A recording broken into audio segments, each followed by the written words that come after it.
It's all yours. Great, thank you. Good afternoon. Well, first, many people have commented during this day about the massive volume of work that has been done. It truly has been a journey, and I do want to I want to go through a little bit and explain how this all happened and thank all those involved. First, to the Foundation for the NIH that has hosted OMOP, this endeavor, and has provided a lot of the support. To the OMOP board, which has weathered through quite a bit of controversy off and on about all matters of things, and I think has steadfastly supported this effort. To Tom Skarnecchia and his team, who got this set up and operational in a record amount of time. To the funders, primarily from pharmaceutical industry, but also others who have contributed to this work and have kept it going. And then, of course, to the team, both the staff of OMOP and then our research team that you've heard from today, who've contributed very stellar intellectual effort as well as a great deal of just plain hard work to make all this happen. And this all came together, I think, as a multidisciplinary team, and some of the strength of the work that you've seen is that it brought people from a wide variety of backgrounds together, more or less united around a common goal of getting this done. And so I really appreciate the efforts made by all, and I thank all. Now, why are we doing this?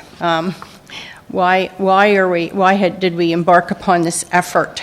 Well, it is clear, as Dr. Berkowitz said, that there's going to be a growth in data, electronic health data that we have available. And yet, much of the data studies that we see that are published and so forth, we're often scratching our head about how to interpret those, as, of course, probably are the medical editors when they receive these studies, as well as the clinicians and other prescribers and caregivers when these studies appear in the literature and what does this mean? FDA and all these other folks basically have to make decisions at the end of the day about the use of medical products. And we all have to make decisions in the face of uncertainty. And that's the sort of what we're dealing with here.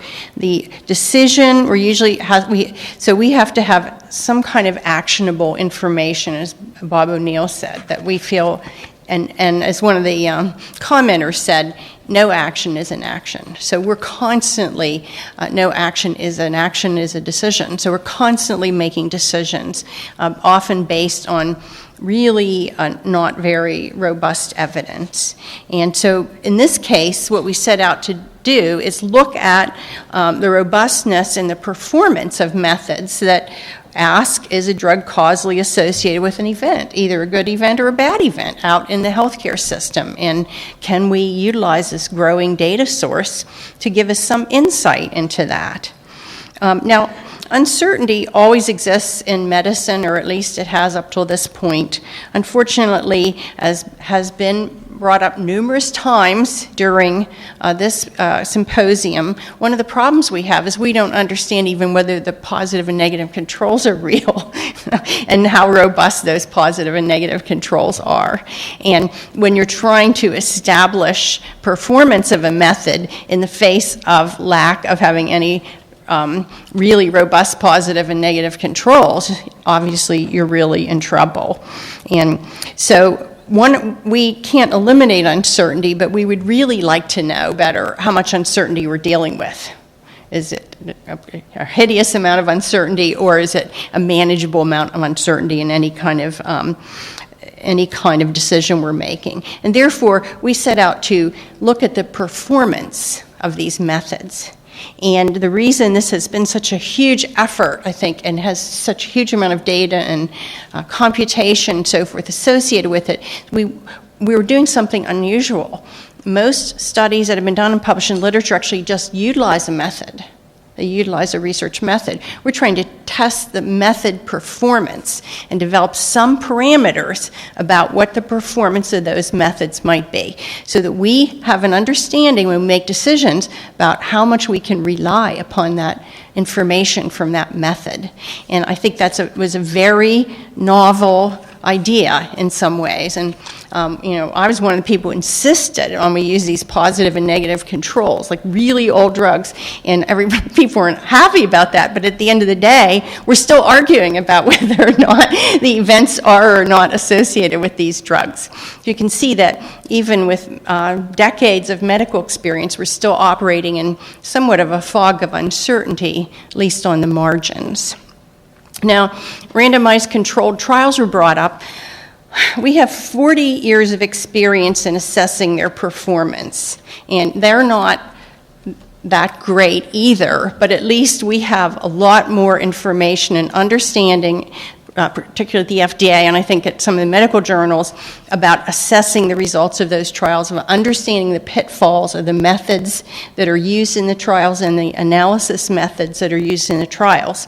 So when we get information from randomized controlled trials, we at least know how to try to interpret it. It's not saying they're perfect. They aren't. They have all kinds of problems. But we can make decisions. Usually. They're often very controversial, but we can make decisions based on this data because we understand a lot about the performance characteristics of a randomized controlled trial, including when they break down, as was just recently discussed. So for observational studies, how do we decide whether or not the information they supply, even as a sort of supplement to other information that we have? How do we understand that that information is actionable? And as somebody already mentioned, it can't just be how small the p-value is, for obvious reasons that have been hopefully become obvious today. So the premise of OMOP, and the reason we all started it, and that we've been going on over this time, is that we actually can do methodologic research and develop an understanding, some level of understanding of the performance characteristics of observational research methods. All right?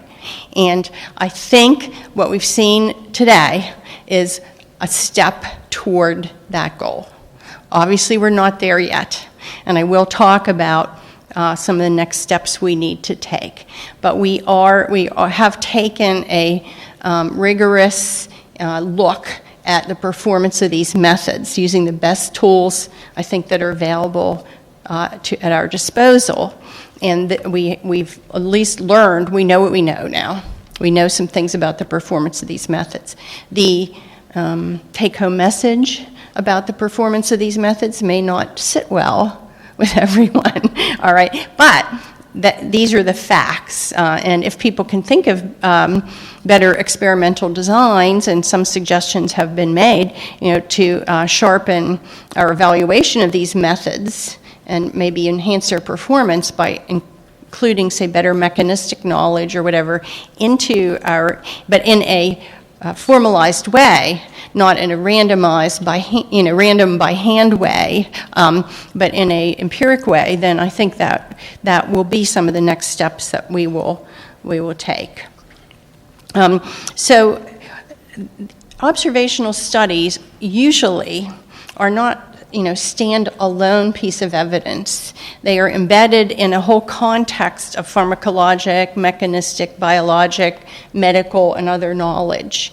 So we don't have to, I think, be so concerned that this is our only source of knowledge, and so we're basically just totally flying blind about these things. From FDA's point of view, and I think from the medical community, this information is additive. Unfortunately, there are many cases where all our other tools, our mechanistic understanding, our randomized controlled trials, our long-term registries and so forth, still don't tell us the answer, and we have to turn to observational studies to try and find out better truth. So I think what we have seen today, and I do congratulate the investigators, that we do have a platform now upon which we can build knowledge. Okay. I don't think, publishing individual studies on different questions is a very important thing and has been going on for a long time, but it's not the platform upon which we advance our knowledge of the performance characteristics of observational studies, and that's what we're trying to do here. We're trying to make them more robust, more reliable, or at least understand where they might mislead us if in fact they do mislead us. So I believe that we have that foundation and that it can be built on. And so what I want to talk about now is what are the next steps for OMOP, okay? So we have done more or less what we have set out to do in the sense of doing an assessment of the research methods and their current performance in observational studies, all right? But clearly, based on this afternoon's discussion, there is a lot more research to be done, okay? But I think there is a path forward. I'm happy to say that I believe that the OMOP experiment will continue, all right? And we are writing, Ron Kroll is here, and we're working with the investigators and so forth on working on a research plan, given what we know, given what we think might be feasible to do, how do we go forward with a research plan? And I think this will include, one of the good things that OMOP has done over the past year or so, it's been enabled by the work that had been done previously, is reach out to a lot of academics around the world who are contributing now and helping with the evaluations and extending the observations that OMOP has made. So there will be we will have to, the board and I, along with Tom Scarnecchia, will be having to look to the support of this research effort, okay? And we will be doing that and thinking about ways that we can continue this. Now, I think at this point, the research is advanced enough that FDA will begin to apply this knowledge and techniques in the kind of work that we do. Not in the sense that, voila, now we have the answer, okay, because we all know we don't. But in the sense of, okay, the research that has been done on these methodologies are providing insights that we can actually use. We have set up a very large system called the Sentinel Network that probably most of you are familiar with. We currently have about 125 million lives in there. It's smaller than the OMOP experiment. However, it is another source of where some types of experiments like this can be done and research evaluations. And FDA also has access to other very large databases.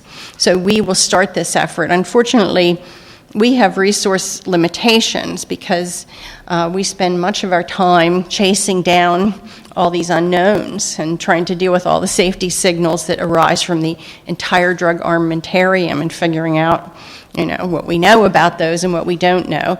However, it's clear that research into methods that will lead to more clarity is extremely important. What I would like to do over time is expand the public-private partnership that OMOP constitutes, actually bring in even more partners if possible, and we're looking a way to get fellows paid for so we can have research fellows, more. I told the investigators they probably needed about 1,000 fellows, and then they would get all this work done because they have generated so much information, all of which needs to be pursued further. We are continuing to have discussions with the FDA's foundation that was created 5 years ago, which is called the Reagan-Udall Foundation, all right? And that foundation is only newly stood up. And with that foundation, we have the opportunity to, say, have training, have research programs, have a drug safety program that would be a public-private partnership that FDA would be intimately involved in. So we are continuing to move ahead with that work, keeping OMOP very closely in mind and how all this work will be integrated. So I think that's very good news. And I continue to push and foresee that what we have built in Sentinel, which is a network of sites using a common data model that have semi-live data in the sense it's refreshed in reasonable amounts of time, that can eventually form the basis of a large network that could be used for research purposes beyond what FDA is using Sentinel for right now, which is drug safety analyses. And the Sentinel researchers the FDA parties and many other people are supportive of this idea, but I think it's going to take some time to instantiate. It's quite possible that the decision that was taken this morning by the Supreme Court to continue the health care reform bill will enable some of this, because there's quite a bit of interest in various types of methodologic research and observational database research that is contained in that whole idea. And we hope that that can hopefully be incorporated. As somebody said, these types of methods are not, and the data itself, are not strictly related to drug safety and drug efficacy. They are much more broadly applicable, in fact. So one of the goals is, in a careful and sequential manner, to make sure all these efforts come together: the methodologic research effort, the attempt to build a large network of observational, of healthcare data that can be available for secondary use and then be made available for researchers. And one way we might do that would be partly through the Reagan-Udall Foundation, if we can get all that stood up. So with that, I'd like to close. I'd like to reiterate my thanks to everyone who's been involved in this effort, but also to the audience. You stayed with them the whole time, and some of this wasn't easy. So thank you very much.